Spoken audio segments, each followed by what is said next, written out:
Anwar dan Zahid, saya nak kait lagi untuk soalan terakhir. Dua soalan dalam satu. Baik. Okey. Yang dinanti-nanti oleh rakyat Malaysia hari ini tersebar luas apabila Tun Dr. Mahathir, negarawan kita, mengeluarkan kenyataan tentang perjawatanan yang di-Pertuan Agong jikalau seseorang ataupun yang di-Pertuan Agong itu didakwa di mahkamah khas, mahkamah jenayah lah. Okey. Dan Tun Dr. Mahathir mengaitkan dengan perlantikan Zahid Hamidi. Itu soalan pertama, saya nak Haji respon. Baik. Soalan kedua, geng-geng kleptokrasi, penyokong-penyokong UMNO ni marah. Tun Dr. Mahathir dah kalah, hilang deposit, duduk diam-diam lah, tak payah duk bagi pandangan lagi. Itu saya nak tanya Haji tentang marhain, sebagai marhain, logik tak logik penyokong-penyokong UMNO berkata sedemikian. Saya nak Haji respon dua soalan ini dalam satu sebelum kita menutup siaran kita. Silakan. 3 minit dari sekarang. Jangan 3 minit. Kupas bagi mereka faham tentang kenyataan Tun Dr. Mahathir ni. Ya, pertama sekali sebenarnya apa yang Tun Dr. Mahathir rujuk kepada peruntukan perlembagaan itu tepat dan betul.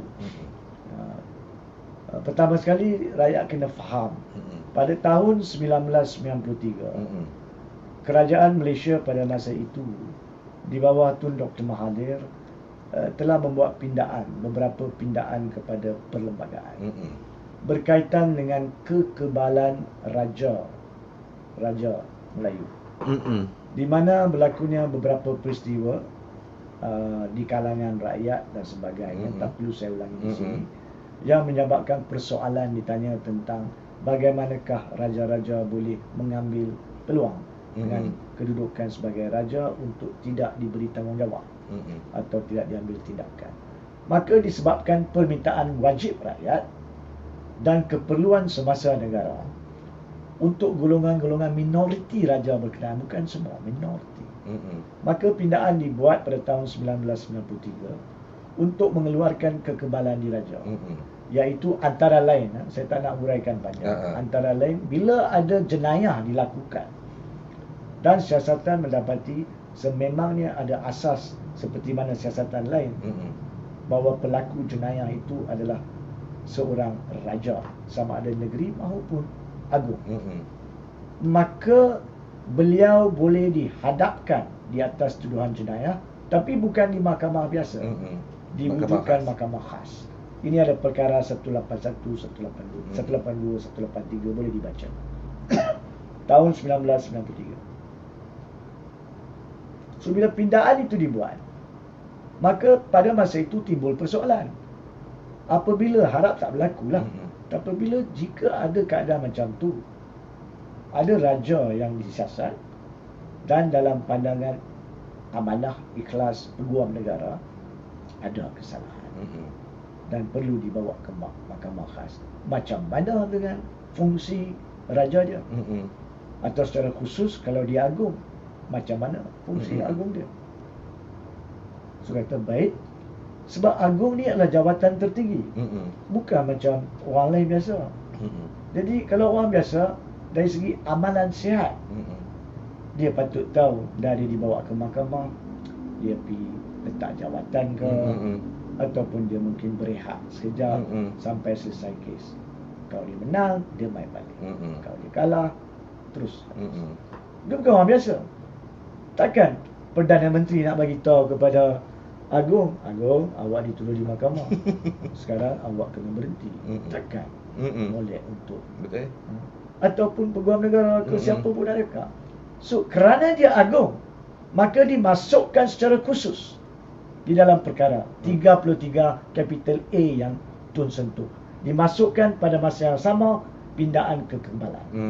Tidak wujud sejak 1957, wujud 1993. Sebab apa wujud? Sebab selari dengan peruntukan hilangnya kekebalan dan wujud macam itu.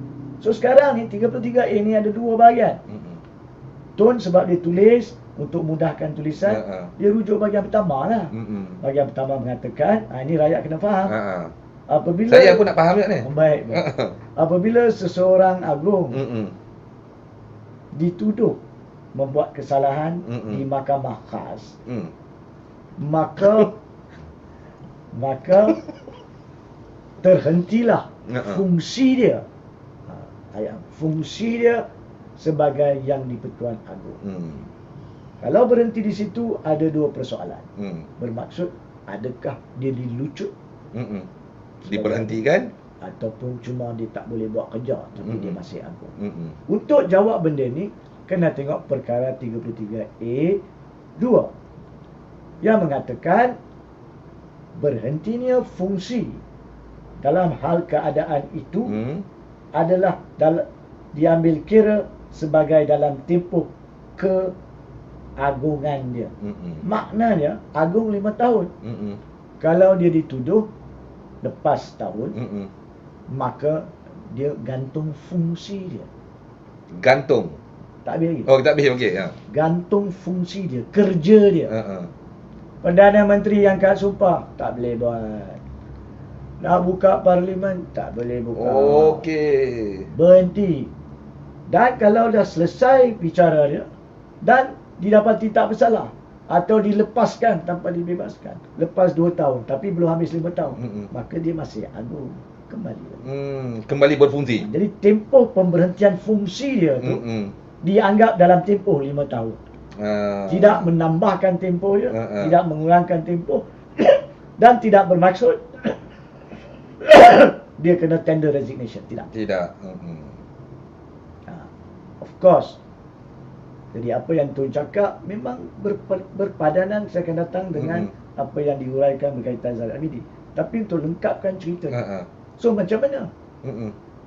Satu-satunya pihak yang sebelum daripada pindahan ini yang boleh lucutkan agung adalah pihak yang melantik agung, iaitu Majlis Raja-Raja. Ini di bawah perkara 32(3).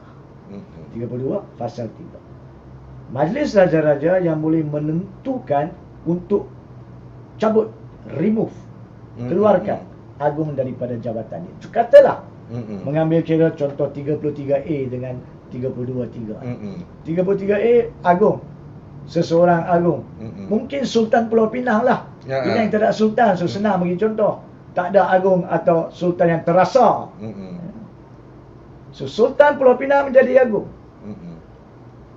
Dia ditahan lepas tahun, so dia tak menjalankan fungsi. Siapa jalankan fungsi adalah timbalan Yang di-Pertuan Agong. Itu cerita lain. Tapi Majlis Raja-Raja anggap tak molek lah. Tak pernah berlaku macam ni. Kita lantik jadi agung, dia buat salah kena tuduh dan dia masih jadi agung. Dan kita tak tertakluk kepada undang-undang sebab tidak ada undang-undang bertulis lengkap. Kami nak cabut dia, buang dia. So, Majlis Raja-Raja boleh mesyuarat, Majlis Raja-Raja boleh bagi tahu kat dia, walaupun 33A mengatakan awak tak payah dilucut, awak tidak perlu letak jawatan, tetapi kami yang melantik berhak di bawah 32(3) untuk melucutkan anda. Berhenti jadi agung mulai pada hari ini. Tak kisah awak menang kes pun lantak. Nampak sekarang, faham? Okay? Jadi fungsi terhenti. Now, kenapa dikaitkan perkara ini dengan Zahid Hamidi? Kan agung tu punca kuasa ataupun kedudukan tertinggi. Jadi betul lah Tun. Nak kata kalau yang tertinggi pun, sebab kita tak boleh cakap dengan mulut kat dia, kita masukkan dalam undang-undang tertinggi, perlembagaan. Ini awak timbalan, belum jadi timbalan Perdana Menteri, macam mana boleh dilantik di timbalan Perdana Menteri? Tak perlu tulis. In fact, penjawat-penjawat awam, Saudara Fazli dan para penuntut, bila dituduh di mahkamah akan digantung kerja. Itulah gantung fungsi. Kadang-kadang ada pula yang setengah gaji, menang baru dapat balik semua gaji dan sebagainya. Kalau penjawat awam pun ada undang-undang bertulis, agung pun ada perundang-undang tertinggi tulis tentang berhentinya fungsi. Walaupun perkara ini dalam perlembagaan, dalam amalan demokrasi negara-negara matang, tak perlu cakap. Pernah menteri, masa saya belajar di England, Menteri Kesihatan ada salmonella dalam telur, letak jawatan. Saya ingat lagi nama dia. Sebab apa? Sebab terkejut. Pasal telur dia letak jawatan Edwina Kari.